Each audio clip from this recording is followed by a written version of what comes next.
Hey guys, Ian here from Fantastic Dimensions. This is a video response to Tower Guard DM. He posted a video earlier called 10 Campaign Starters, and it seems he wants to make it into kind of like a little tag thing, get it passing around, see what different kind of campaign starter ideas people can come up with. I reckon it's only going to get harder and harder as more and more people contribute their ideas, so I thought I'd try to get in early on the response. So, Tower Guard DM, thanks for the video. If I'll post a link to his video in the description of this one, hopefully, if my technology doesn't fail me. And you can go check out his channel. Give him a subscribe as well. He seems to have a lot of really good DM insights as well. Okay, so without further ado, here are my 10 campaign starter ideas. Number one, and this is one that I've actually used in my kind of currently ongoing campaign, at least to start off with. I call it Pirates.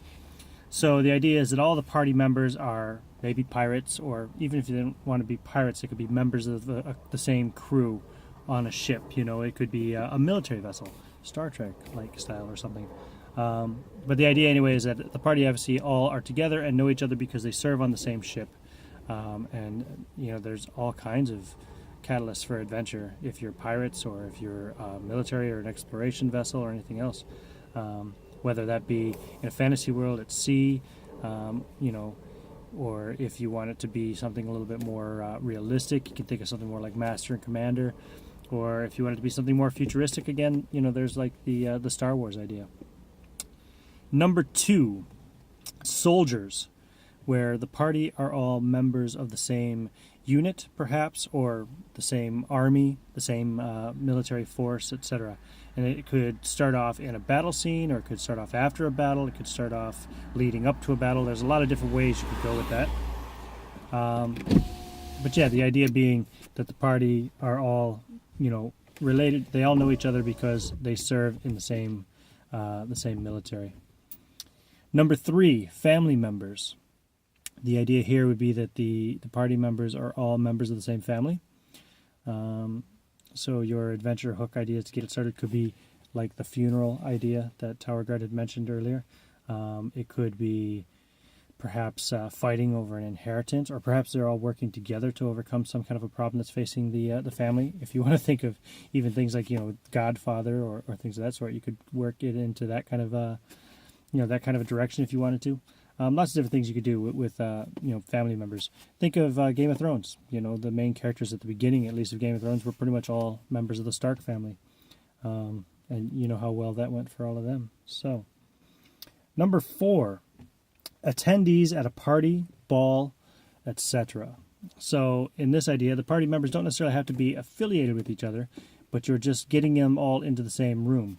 You could, you know, have them all be invited to this party for similar reasons. Maybe they're all characters of stature in the world, or perhaps some of them have snuck into the party or here to crash the party. Maybe one of them is a renowned thief who's here to steal something, you know, from the host who's hosting this party. Or perhaps, you know, like again, going back to the high society idea, maybe there's a bit of court intrigue going on and everybody's here attending this gala, trying to get something that they want, trying to talk to somebody and convince them to do something for them. Number five, approached by a wanted criminal for refuge. So this is kind of like the idea if you played Elder Scrolls, I think it was in Skyrim, where occasionally you'd be walking along and all of a sudden some guy would come sneaking up to you and he'd say, "Hey, you, quick, take this," and he hands you an item and then he runs off. And then, you know, a few seconds later, the guards come walking by and say, "Hey, did you see anybody? We're looking for a thief. You know, he stole something from the Jarl," or whatever. So the idea here is that, you know, the party obviously would already be affiliated. You know, they're an adventure party at this point, probably together. But this person comes up to them maybe with some item of extreme value. Or another idea is that maybe they come up and say that they were falsely accused of some crime and that they're being pursued and hunted for something they didn't do. And they're looking for protection. Different ideas you could go with that anyway. Number six, kind of turning that one on its head. What if the party are wrongly accused of a crime and now they're being hunted? You know, perhaps it's a murder or a robbery, or, you know, something even more sinister perhaps.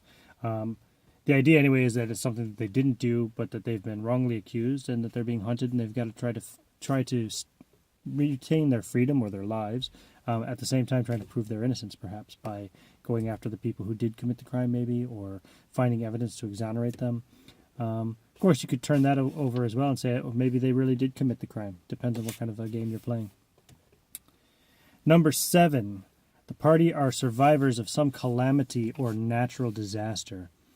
So this is kind of, there's lots of different ways you could go with this, but if you look at like your post-apocalyptic kind of genre, you have, basically everybody is survivors in the wasteland after a nuclear war or something along those lines.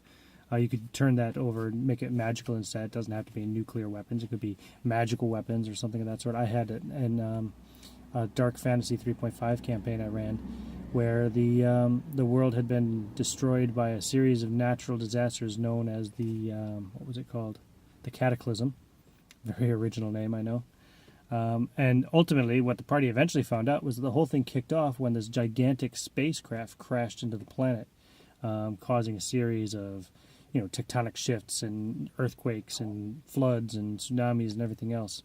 And the reason nobody knew about it was that for the last few hundred years, the area surrounding this crashed ship was basically like a nuclear fallout zone, and nobody could go in there, or anybody who did never really came out alive or sane or anything again.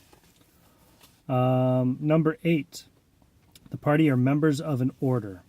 So this could be, they're all, depending on what your players want to do, but they could all be knights, members of an order of knights, with a code that they have to uphold. Maybe they're sent on a special quest or mission. They could be vampire hunters is another one I wrote down here. That's always an interesting idea, if and that allows for different classes to be involved. So maybe the party are this elite order of vampire hunters. I'm looking to use something kind of like this, I think, for my upcoming Lamentations of the Flame Princess series. My idea is that it's a world of just darkness and evil. The gods have forsaken everyone, and demons roam freely, and the party will basically be members of their own order, and they try to just beat back the darkness. I think I called them, I can't even remember now, like the Protectors of the Eternal Flame or something along those lines. Again, not very original, but tropes are good. They work for games. Number 9, the party are spies or infiltrators. So they may be aware of each other. Maybe they already know each other. Maybe they don't. Maybe they have to contact each other, have to find each other behind enemy lines to pursue some kind of a goal, whether it be sabotage or, just basic, infiltration and gathering information. If you think about Return of the Jedi, it kind of starts off this way where, again, the party all knew each other, but they were all hidden about Jabba's palace. Well, some not hidden, some were quite visible, but they were all in Jabba's palace and for various cover reasons. But they were all there for the ultimate goal of rescuing Han Solo. Number 10, what if the characters are the monsters? So there's a couple of different ways I could think of going about this. Number 1, maybe the party are playing monster characters. What do you call them? Beast races or something. Have a party of goblins or a party of orcs or kobolds or something, and see what life is like from their side of the coin. The story. Why are these adventurers just running into their home and killing everybody? I always thought that'd be kind of an interesting twist. Or the characters could be a standard adventuring party, but then through their actions, after some big quest or some big victory of theirs, they find that actually they've just murdered an innocent family of young kobolds or something, and stolen their treasure, and they find out afterwards, oh, what have we done? We're the monsters, aren't we? Just a couple ideas there. That would probably not be much of a campaign, though. I guess maybe more of a one-shot idea, but it's an adventure starter anyway. And I'm going to throw in a bonus one here because Tower Guard DM threw in a bonus one, and just in case you felt that any of my things were too similar to others, I wanted to have an extra one just for padding. This one I call Oops, What Did We Do? So, through some action of their own, the party have perhaps released a curse upon the land, and they now have to make right. They have to remedy the ills that they have brought upon everyone because of their own actions. Or Maybe they've opened some kind of a portal. If you think of like Oblivion, Elder Scrolls Oblivion, you know, portals are opening up, and you know, these Dremora and these evil creatures, demons, whatever you want to call them, are slipping through these portals. Maybe the party have done this, and now because of that reason, they feel that it's up to them to try to make sure that they can close these portals off. Or throw in the time travel thing. Maybe the party have somehow traveled back in time and changed history, and when they finally get back home to, you know, where they originally came from, they find that through their actions everything is different, and now they have to deal with the ramifications of that. Or in a convoluted time traveling campaign, they have to go back in time and try to fix it. Just some ideas. Anyway, those are my 10, technically 11 campaign or adventure starting ideas. I hope you enjoyed them. Tower Guard wants this to continue on, so if anybody sees this and wants to add their own, please pop up your own VR. Make mention of Tower Guard DM's original video, which you'll find linked in my description. Thank you very much, and see you at the gaming table.